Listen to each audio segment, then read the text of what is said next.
Kumekuwa na taarifa katika gazeti ya Nation. There is today an article in the Nation which is talking about Azimio. That Azimio is actually breaking up. I want to dispel any rumor that's being spread by irresponsible media that there is no danger in Azimio collapsing anytime soon. I really want our media to be responsible. We don't want media to spread unnecessary and irresponsible propaganda.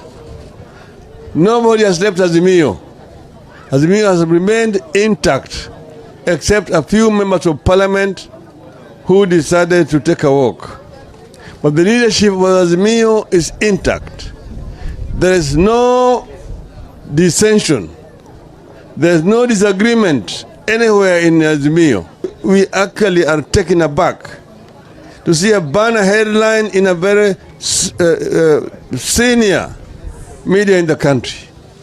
We want to say this is irresponsible journalism that must be discarded. We don't want the media to try to spread despondency among the members of Azimio. We have stood very firm. Azimio is on a course of liberation of this country.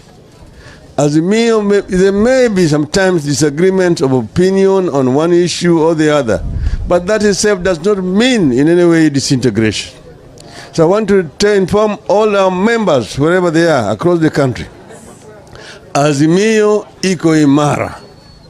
Azimio is remaining united, and Azimio will not break up anytime soon. We are on a course to liberate this country from the tyranny and the responsibility.